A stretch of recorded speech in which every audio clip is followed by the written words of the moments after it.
రాజకీయం cinema గమ్మతి ఇచ్చంత్రాలు viral అవుతున్న వీడియోలు తీరు తీరు వార్తలతోని మైక్ ముచ్చలు తయారుగున్నాయి. చలో చూసేద్దాం పాండ్రి. సమయం లేదు మిత్రమా, రణమా రణ రంగమా. అదేంది డైలాగు? శరణమా రణమా అనే కదా, నువ్వేంది మార్చి చెప్తున్నావు అనే కదా మీ డౌట్ అనుమానము.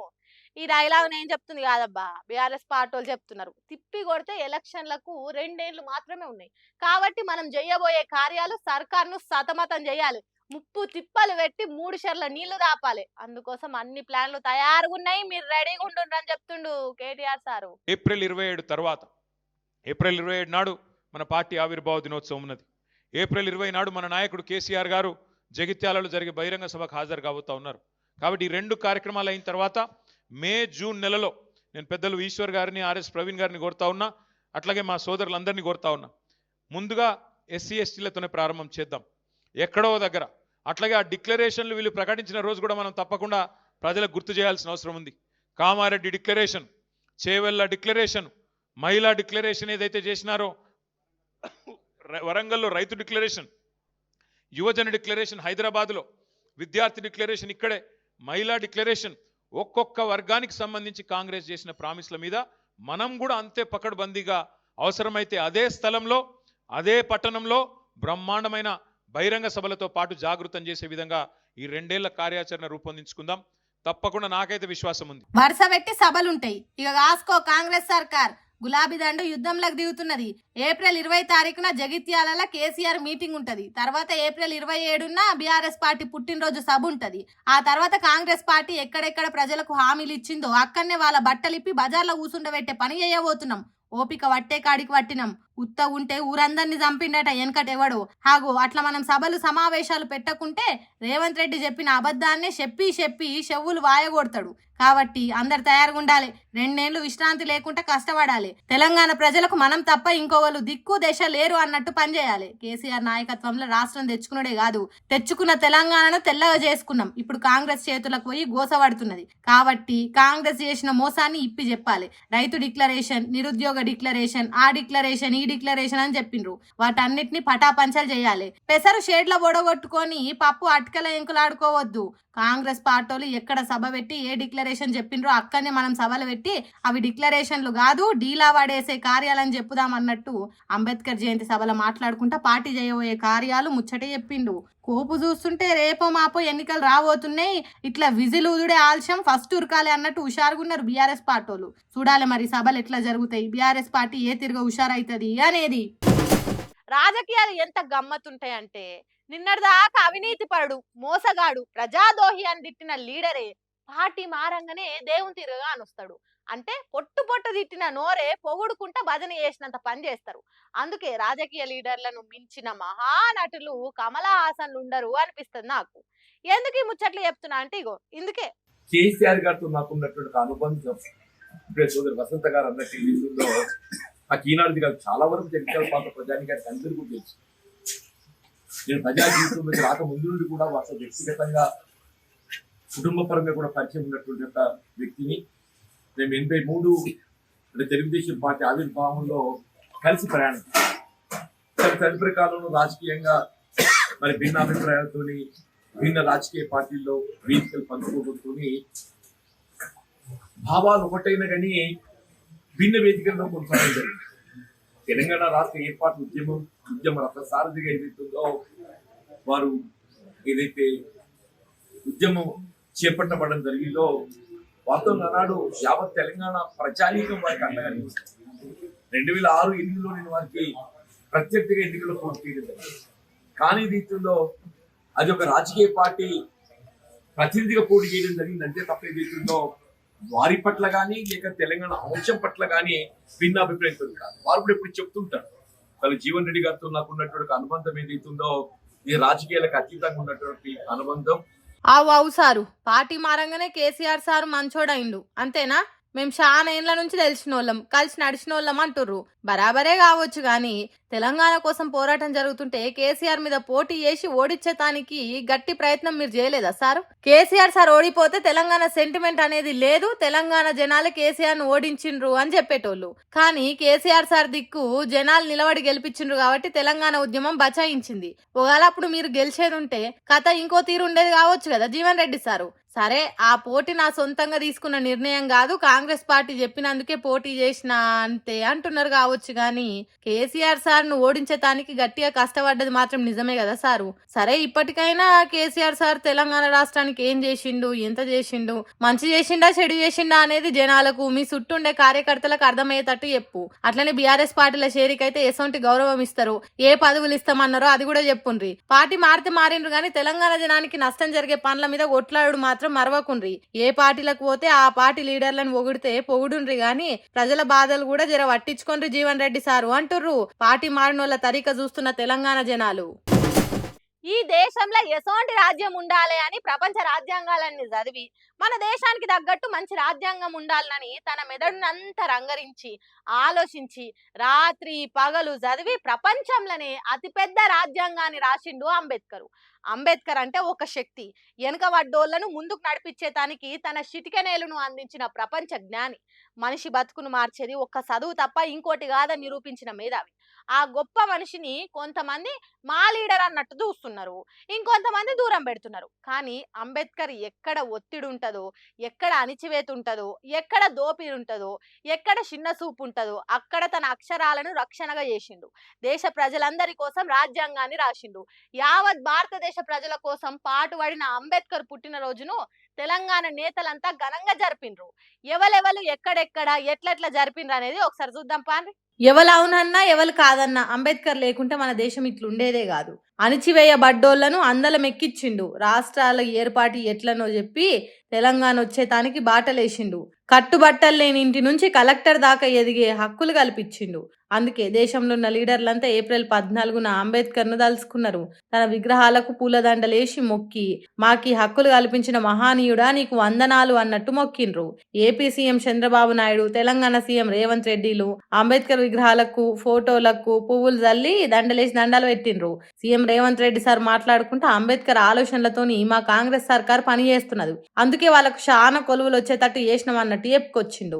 నేను అధికారికంగా ఈరోజు లెక్క చెప్తున్నా, 67,000 ఉద్యోగాలల్లా 87% ఎంత 87% ఎస్సీ ఎస్టీ బీసీ మైనారిటీలకు ఉద్యోగాలు వచ్చినాయంటే 50,000 పైగా ఈరోజు ఈ వర్గాలకు ప్రభుత్వ ఉద్యోగాలు వచ్చినాయి.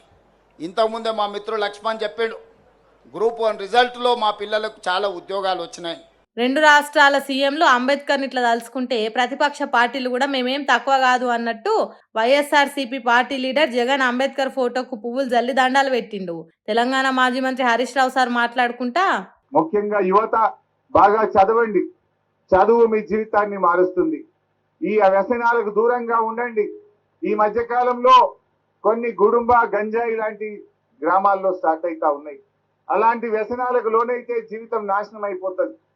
దయచేసి డ్రగ్స్ కానీ ఇలాంటి చెడు అలవాట్లకు దూరంగా ఉండండి, చదువుకోండి. ఈ ఆన్లైన్ గేములు ఆడి తల్లిదండ్రులను ఇబ్బంది పెట్టకండి. కొంతమంది యువత ఆన్లైన్ గేములు ఆడి లక్షల రూపాయలు పొడగొట్టే పాపం తల్లిదండ్రులు ఉన్న భూమి జాగా ఇల్లు అమ్ముకునే పరిస్థితి వస్తుంది. ఎవడు ఏ ఆన్లైన్ గేమ్ మనకు పైసలు ఇయ్యది, మనను గుంజుకోవడం మనం దోసుకోవడం తప్ప ఆ గేమ్ ఆడి పైసలు సంపాదిస్తామంటే అది మూర్ఖత్వమే. మనం సంపాదించడానికి వాడు గేమ్ పెట్టడా, మనం దోసుకోనికి పెడతాడు వాడు. అందువల్ల యువత దయచేసి ఈ ఆన్లైన్ గేములు ఆడకండి, డ్రగ్స్ లాంటి వ్యసనాలకు దూరంగా ఉండండి, అంబేద్కర్ ను స్ఫూర్తిగా తీసుకోండి. అంబేద్కర్ జయంతి సందర్భంగా ప్రమాణం చేసి మంచి చదువుల కోసం, మంచి సమాజం కోసం, అంబేద్కర్ స్ఫూర్తి కోసం అంకితమయ్యే విధంగా ప్రతిజ్ఞ చేసి ముందుకు సాగాలని చెప్పి, ఎన్ని పుస్తకాలు చదివితే చదివింది ఎంత మనసుకు ఎక్కించుకొని వాటిస్తే అంబేద్కర్ అంత పెద్ద మేధావయిండో అర్థం చేసుకొని ఆయన బాటల నడువుండ్రి, అంతేగాని చెడు పోకడలు పోవద్దు అన్నట్టు చెప్పిండు. మరి అంతే కదా, చాలా మంది లోకం పోకడ తెలియకుండా మన పూర్వీకులు మనకి ఇన్ని గనం సవలతులు చేసి పెట్టేటందుకు ఎంత కష్టపడ్డారో తెలుసుకోకుండా ఆగమవుతున్నారు. అందుకే చక్కటి పనులు చేయాలంటే అంబేద్కర్ ను అర్థం చేసుకోండి అన్నట్టు చెప్పిండు. ఇక కేటీఆర్ సార్ మాట్లాడుకుంటా కాంగ్రెస్ సర్కార్ మీద ఒంటికాలు మీద లేచినంత పని చేసిండు. ఒకవేళ మీరు కనుక ఈసారి ఏప్రిల్ 14 నాడు బాబాసాహెబ్ను మళ్ళొక్కసారి గత 2 సంవత్సరాలు చేసినట్టే ఈ సంవత్సరం కూడా బందీ చేసి పెడితే మేమే వస్తాం, వందలాదిగా వేలాదిగా వచ్చి ఆ సంఖ్యలు బద్దలు కొడతామని చెప్పి ఆ రోజు చేసిన హెచ్చరిక ఇవాళ ఫలించి సచ్చినట్టు ఇవాళ రాష్ట్ర ప్రభుత్వం అక్కడ ఏర్పాట్లు చేసింది. ఈ మాట ఎందుకు చెప్తా ఉన్నా అంటే, నిజంగానే పోరాడితే పోయేది ఏమీ లేదు. ఇట్లాంటి మూర్ఖ ప్రభుత్వాలకు, ఇట్లాంటి అరాచక ప్రభుత్వాలకు, ఇట్లాంటి పెత్తందారి పోకడలకు, ఇట్లాంటి నియంతృత్వ ఆలోచనలు ఉండే ముఖ్యమంత్రులకు బుద్ధి వస్తుంది, ప్రజలకు భయపడతారు తప్ప ఇంకోటి కానీ కాదు. బీఆర్ఎస్ పార్టీ పట్టుబట్టుడు కాంగ్రెస్ సర్కార్ కాళ్ళ బేరానికి రాకుంటుండుడా. పోరాటం చేస్తే చూడుండ్రి ఎసొంటి ఫలితాలు వస్తున్నాయి. అందుకే అంబేద్కర్ ను స్ఫూర్తిగా తీసుకొని పార్టీ కార్యకర్తలు పోరాడాలని చెప్పుకొచ్చిండు. అట్లనే కాంగ్రెస్ సర్కార్ మీద కాలు దువ్వినట్టు చేసిండు. ఈ ముచ్చటి ఇట్లుంటే ఇక్కడ చూడుండ్రి, అంబేద్కర్ జయంతి జరుపుతుంటే తెలంగాణ భవన్ లో ఏం జరిగిందో. తెలంగాణ రాష్ట్రాన్ని సాధించాలి. తెలంగాణ జాతి ఎదుర్కొంటున్నటువంటి అన్యాయానికి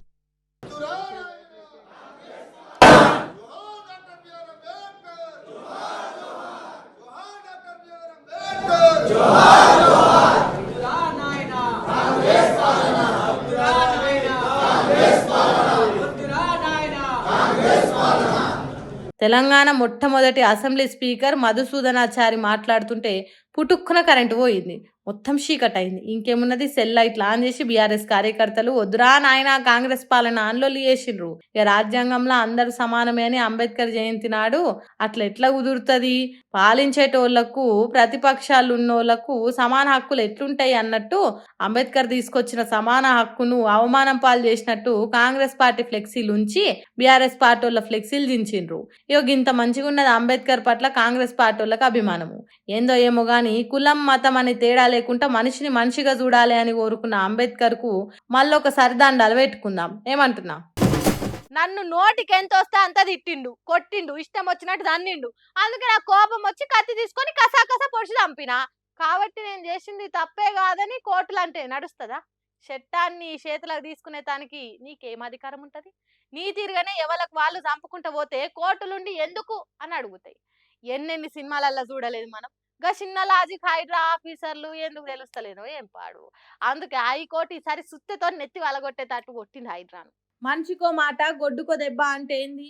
మనిషికి మాట చెప్తే అర్థమవుతుంది, గొడ్డుకు అర్థం కాదు. కాబట్టి వంకటి ఇంకా నడిస్తే ఓ దెబ్బ వేస్తే చక్కగా నడుస్తుంది అన్నట్టు. కానీ హైడ్రా ఆఫీసర్లకు మాటలు సరిపోతలేవు. కోర్టులు నెత్తి మీద కొట్టి చెప్తే కూడా దెబ్బలు సరిపోతలేవు. అందుకే ఈసారి కాసింత గట్టిగా చెప్పింది. ఇప్పటి నుంచి హైడ్రా కూల్చివేతలు ఉండొద్దని స్టే ఇచ్చింది హైకోర్టు. మేము ఎన్నిసార్లు చెప్పినా మా మాట లెక్క చేస్తలేరు. హైకోర్టు కంటే హైడ్రా ఎక్కువనా? ఎక్కడ రాస్తున్నదో చూపెట్టుండ్రి. ఒక్కసారి 2 సార్లు చెప్తే తెలుగు ఉన్న వాళ్ళకి అర్థమవుతుంది, కానీ మీకు ఎన్ని వందల సార్లు చెప్పినా అర్థమైతలేదు. చెరువులు, మురుగు కాలువలు, పార్కులు ఎవరైనా ఆక్రమిస్తే వాళ్ళని ఏ తిరిగి ఖాళీ చేయించాలనో దాని పద్ధతులు ఏంటియో మాకు చెప్పుండ్రి. అవును కరెక్టే అని మేము ఓకే చెప్తే అప్పుడు కూలగొట్టుండ్రి. అంతేగాని నేనే రాజు నేనే మంత్రి అన్నట్టు హైడ్రా చేస్తే ఎట్లా? కోర్టులు అంటే లెక్క లేకుంటే ఎట్లా? సెలవు రోజులలో ఏం చేసినా నడుస్తుంది అనుకుంటే ఎట్లా? అదంతా కాదు, మేము మళ్ళా చెప్పేదాకా ఎక్కడ ఎసొంటి కూల్చివేతలు చేయొద్దు, ఇదే మా ఆర్డర్ అన్నట్టు కట్టే సుత్తతోని బల్ల మీద పడేలని కొట్టిందట. ఇక హైడ్రా ఆఫీసర్లు ఏం చేస్తారో ఏమో. కోర్టు మాటలు కాదని ఇల్లు కూలగొడతారో లేకుంటే ఇప్పటికైనా హద్దు దాటకుంటే మంచిదని ఉంటారో చూడాలి. మన దేశంలో సెంటర్ సర్కార్, రాష్ట్ర సర్కార్ అని 2 ప్రభుత్వాలు ఉంటాయి. ఏ రాష్ట్ర సర్కారు ఆ రాష్ట్ర జనాల బాగోగులు చూసుకుంటే సెంటర్ సర్కారు దేశం మొత్తం రక్షణ చూడాలి. అవసరమైతే రాష్ట్ర ప్రభుత్వాలను కూలగొట్టైనా దేశం బాగు కోసం పనిచేయాలి. సెంటర్ సర్కార్కు అంత పవర్ ఉంటది. దేశ రక్షణ, బయటి దేశాలతోని దోస్తాను, ఆయుధాలు అనే పెద్ద ముచ్చట్లల్లా సెంటర్ సర్కారే పవర్ఫుల్. మరి ఆ ముచ్చట సెంటర్ హోంశాఖ మంత్రి సార్కు తెలుస్తలేనట్టున్నది. ఏం మాట్లాడుతున్నాడో చూడుండ్రి. ये ममता दीदी बीएसएफ को बाढ़ लगाने के लिए जमीन चाहिए, 15 साल से वो भूमि नहीं दे रही है। भारतीय जनता पार्टी ने तय किया है कि सरकार बनते ही 45 दिन में पूरी सीमा पर बाढ़ लगाने के लिए भूमि दे दी जाएगी और घुसपैठियों को घुसने का रास्ता बंद कर दिया जाए. వా నవ్వా, మన ఇజ్జత్ మనమే తీసుకున్నాడంటే ఇగో ఇదే కావచ్చు. బక్కోడు కొట్టనిస్తలేడని బలమున్నోడు ఏడ్చినట్టే ఉన్నది ఈ ముచ్చట అన్నట్టు మాట్లాడుతున్నాడు. దేశ హోంమంత్రి అమిత్ షా సారు లేకుంటేంది మరి దేశ రక్షణ మొత్తం తన చేతిలో పెట్టుకొని బెంగాల్ రాష్ట్ర సీఎం మమతా బెనర్జీ మేడం మీద బద్నామేస్తున్నాడు. బంగ్లాదేశ్ కు భారతదేశంకు నడుమున్న బార్డర్ కాడ ఇనుప కంచె కట్టేదానికి భూమి ఇస్తలేదట బెంగాల్ సీఎం మమతా బెనర్జీ మేడము. చిన్న పిల్లగానికి తీరుగా మాట్లాడు కాకపోతే ఏంటి దీది చెప్పుండ్రి. దేశ బార్డర్ కాడ జాగిచ్చేదానికి దీది ఎవరు? దేశ ప్రధానమంత్రి లేకుంటే రాష్ట్రపతి? బెంగాల్ రాష్ట్ర ముఖ్యమంత్రి. అంతే, దేశం ప్రమాదంలో పడుతున్నది. రోహింగ్యాలు మన దేశంలోకి చొరబడుతున్నారు అంటే రాష్ట్ర ప్రభుత్వాన్ని రద్దు చేసైనా కంచెలు కట్టొచ్చు. అంతేగాని మమతా బెనర్జీ భూమి ఇస్తలేదని ఎప్పుడు హోంశాఖ మంత్రి ఎంత బలం లేని మనిషో అర్థమవుతున్నది కదా. అంటే బీజేపీ సర్కారు సెంటర్ల 12 ఏళ్ల ఏలువడిలా కంచె కట్టకుంటే దేశ రక్షణను గాలికి వదిలేసిండ్రు అన్నట్టే కదా. ఇనుప కంచె కట్టలేదంటే తప్పవలదైతే చెప్పుండ్రి. బెంగాల్ రాష్ట్ర ఓటర్లను రెచ్చగొట్టడానికి ఈ మాటలు మంచిగానే ఉంటాయి కావచ్చు, పువ్వు గుర్తు మీద ఓట్లను గుద్దేటట్టు చేస్తాయి కావచ్చు, కానీ దేశం మొత్తంలో హోంశాఖ మంత్రి పరువు పోతున్న సంగతి తెలుసుకోలేకపోయింది కావచ్చు అమిత్ షా సారు. దేశాన్ని రక్షించాలని జనం నిన్ను హోంమంత్రిని చేసి అన్ని పవర్స్ నీ చేతిలో పెడితే సాకులు చెప్తున్నావా అమిత్ షా సారు అని అడుగుతున్నారు పబ్లిక్. ఏందో ఏమో గానీ ఇట్లా మాట్లాడు దేశ భద్రతను గాలికి వదిలేసినట్టే అనిపిస్తుంది. కార్పొరేట్ కంపెనీలకు ఎకరాలకు ఎకరాలు భూములు ఫ్రీగా ఇచ్చుడు తెలుసు, అట్లనే నేషనల్ హైవేస్ కోసం ఊర్లకు ఊర్లు ఖాళీ చేసుడు తెలుసు, కానీ దేశ రక్షణకు అవసరమైన భూమిని ఎట్లా తీసుకోవాలనో రాష్ట్ర ప్రభుత్వాన్ని ఎట్లా ఒప్పియాలనో మాత్రం తెలవలేదంటే ఎట్లా అమిత్ షా సారు? నీ ముచ్చట పాల్జీకే పిల్లగాడు కూడా నమ్మడు. రాజకీయాల కోసం దేశ భద్రతను వాడుకున్నాడు గిసొంటి పెద్ద మనుషులకే జల్లుతుంది కావచ్చు అంటుర్రు ఈ ముచ్చట ఇన్నోళ్ళు. రాజకీయ లీడర్లు ఎంత శాంతిమూర్తులు అంటే వాళ్ళు వెనక ముందు ఆలోచన చేసి మాట్లాడతారు. పబ్లిక్ ను పల్లెత్తి మాట కూడా అనరు. ఆగో ఈ రోజులలో అంత మంచి లీడర్ ఎవరున్నారబ్బా అనే కదా మీరు అనుకుంటున్నది. అందుకే ఆ ఆదర్శ రాజకీయ లీడర్ ను మీకోసం తీసుకొచ్చిన సారిగో మీరు కానీ ఇక్కడ ఉండకపోవచ్చు. ఒక్క 2 గంటల్లో కుయ్యి కుయ్యి అనుకుంటా ఇక్కడ ఉన్న మీ 3 నాయకులు ఒక్క క్షణంలో వస్తాం. ఎవరైనా అడ్డంగా మాట్లాడితే అడ్డంగా నరుకుతామన్న విషయం చెప్తాను. చూసిండ్రా ఎసోంటి శాంతి మంత్రాలు బయటకు వచ్చినాయో? వెనక ముందు చూడకుండా ఎమ్మెల్యే మక్కన్ సింగ్ ఠాకూర్ సారుకు ఎవరన్నా అడ్డం పోతే అడ్డంగా నరుకుతాడట. ఎంత గొప్ప మాటో కదా అది. ప్రపంచ శాంతిని కోరుకునే మనుషులు మాట్లాడే మాటలు అవి. అందుకే వచ్చే నోబెల్ శాంతి బహుమతి ఎమ్మెల్యే సాబుకు వస్తే బాగుండు అనిపిస్తున్నదిలే. ఎమ్మెల్యే సాబ్ అట్లా మాట్లాడు, కాంగ్రెస్ కార్యకర్తలు సప్పట్లు కొట్టుడు, అబ్బో మస్తు కుదిరింది టైమింగ్ రైమింగ్. కాబట్టి ఎవరు మక్కన్ సింగ్ ఠాకూర్ సార్కి అడ్డం పోకుండ్రి, అడ్డంగా నరికించుకోకుండ్రి, కాంగ్రెస్ పార్టీని ఏమనకుండ్రి, కష్టాల పాలు కాకుండ్రి అని చెప్పుకుంటున్నారట రామగుండం పబ్లిక్. ఇదే ముచ్చట మీద మంత్రి శ్రీధర్ బాబు సారును మీ ఎమ్మెల్యే సాబు గంత మంచిగా శాంతి మాటలు మాట్లాడుతున్నారు, దానికి మీరు ఏమంటారు అని అడిగితే రాజ్ ఠాకూర్ గారి ఆలోచన విధానం కానీ శాంతికి భంగపట్టే కార్యక్రమం చేయొద్దనే ఉంటుంది. కానీ అనేక సందర్భాల్లో భయభ్రాంతులను చేసినప్పుడు అక్కడున్న సోదరులు వారి వారి బాధలు చెప్పినప్పుడు వారు జిల్లా కాంగ్రెస్ అధ్యక్షులుగా ఆ విధమైన స్పందన కనబడ్డది. మేము ఎవరు చేసినా ఎవరు ఆ విధమైన ఆలోచనలతో చేసినప్పటికీ దానికి ఖచ్చితంగా అంతే మంత్రి సారు. ఎమ్మెల్యే మక్కన్ సింగ్ రాజ్ ఠాకూర్ సారుకు అసలు ఈ నరకుడు పొడుచుడు అనేటిదే తెలియదు. అసొంటి మాటలు మాట్లాడేటోడు గానే కాదు. కానీ పక్కకున్న కాంగ్రెస్ పార్టీ కార్యకర్తలు బాధలు చెప్పుకున్నప్పుడు అట్లా మాట్లాడాల్సి వచ్చింది తప్ప ఠాకూర్ సార్ మస్తు శాంతి స్వభావుడు. ఎందుకు సార్ వెనకేసుకొని వచ్చినట్టు మాట్లాడుతున్నారు? అడ్డంగా నరికేస్తామన్నాడు గాని అతని ఉద్దేశం అది కాదా? ఒకవేళ అది నిజమైతే ఖచ్చితంగా ఖండిస్తున్నారా? ఇది వెనకటి ఎవరో చెప్పినట్టు మా ఓడు మంచోడే గాని అబద్ధాలు ఒక్కటే ఆడతాడు అన్నట్టున్నది. అవును, మా ఎమ్మెల్యే అట్లా మాట్లాడకుండా ఉండాల్సింది అని ఖరాఖండిగా ఖండించాలి కదా సారు. సర్కార్ను నడుపుతున్న మంత్రి ఉన్నప్పుడు అది తప్పు అని కూడా చెప్పలేకుంటే ఎట్లా సారు అంటుర్రు మంచిర్యాల జిల్లా పబ్లిక్. కోతి కొబ్బరికాయ దొరికితే ఏం చేస్తుంది? దానికి ఎట్లా వలగొట్టాలనో తెలియదు, ఏం చేస్తే దాన్ని తినగలుగుతుందో తెలియదు. ఆగో అచ్చం అట్లనే చేస్తున్నారు కొంతమంది మీడియా గొట్టాలు పట్టుకున్న వాళ్ళు.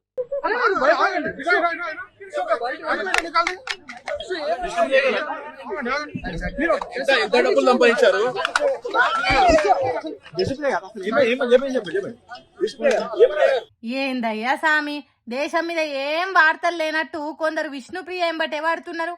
ఆమె చేసిన తప్పేంది? ఎందుకు విష్ణుప్రియ ఎంబటి వాడుతున్నారు అని కొందరంటే తన ఖాతాల పైసలేస్తే పిచ్చెక్కిచ్చే ఫోటోలు పెడతా కుర్రాలకు మతి పోతది అన్నట్టు ఇన్స్టాగ్రామ్ లో రాసుకొచ్చిందట. మరి నిజంగానే ఆమె అసొంటి ఫోటోలు పెడుతున్నదా, డబ్బులు కుప్పలకు తెప్పలు సంపాదిస్తున్నదా అనేది మనకు తెలియదు కానీ ఆ వార్త వైరల్ అయ్యే వరకు గిట్ల తన చుట్టుముట్టినరు కొంతమంది మీడియా మైకులు పెట్టి గోసపెట్టినట్టు ప్రశ్నలు అడిగే వరకు అమ్మా నేర్చినంత పని చేసింది. అయ్యా ప్రశ్నలు అడిగేటోళ్ళు విష్ణుప్రియ చేసింది రైటా తప్ప అనేది తర్వాత మాట్లాడుకుందాం గాని ఇప్పుడు దేశంలో రాష్ట్రంలో విష్ణుప్రియ మ్యాటరే ఇంపార్టెంటా? అయినా పైసలు పెట్టి ఫోటోలు చూడమని బలవంతం చేస్తలేదు కదా. ఇష్టం ఉన్నోళ్ళు పైసలు ఇచ్చి చూస్తారు, కష్టమైన వాళ్ళు చూడరు. అది పద్ధతి కాదనుకున్నోళ్ళు కేసు పెడతారు. పోలీసులు దాని మీద చర్యలు తీసుకోవాలనో వద్దో వాళ్ళు చేస్తారు. కానీ అదే పెద్ద న్యూస్ అన్నట్టు ఆ అమ్మాయిని తిప్పల పెడితే ఎట్లా అన్నట్టు దేశాన్ని ముంచి కోట్ల ఎన్కేసుకునేటోళ్ళు బొచ్చెడు మంది ఉన్నారు. అవినీతి చేసి మోసాలు చేసేటోళ్ళు ఉన్నారు. లంచాల పేరు మార్చి కండ్ల ముంగట్నే కమిషన్లు అనే పేరుతోని పైసలు వసూలు చేస్తున్నారు. విద్యార్థులకు ఫీజు రియంబర్స్మెంట్స్ వస్తలేవు. నిరుద్యోగులు నోటిఫికేషన్లు లేక అల్లాడిపోతున్నారు. కాల్వల నీళ్లు రాక పంటలు ఎండిపోయి రైతులు అరిగోస పడుతున్నారు. వాళ్ళ మీద కొన్ని స్టోరీలు రాయుండ్రి. డ్రగ్స్, మత్తు మందులు, ఆన్లైన్ గేములకు బానిసలై యువత చెడిపోతున్నది. వాళ్ళ మీద వార్తలు రాయిండ్రి గాని వాడెవడో చూస్తున్నాడని ఇంకొకరు ఎవరో చూపిస్తున్నాడని అదేదో కోతి కొబ్బరికాయ దొరికినట్టు చేస్తున్నారేంద్రా బాబు అని తిడుతున్నారట. ఈ వీడియోని చూసిన జనాలు ఏందో ఏమో గాని ఈ కాలం పోరగాన్లకు ఏది వార్తో ఏది కాదో బొత్తిగా తెలుస్తలేదు. సుషరానులా నేను పట్టుకొచ్చిన ముచ్చట్లు ఎట్లున్నాయో ఇంక ముచ్చట్లతోటి మళ్ళా కలుద్దాం. అప్పటిదా చూస్తూనే ఉండరు మన మైక్ టీవీ ముచ్చట్లు.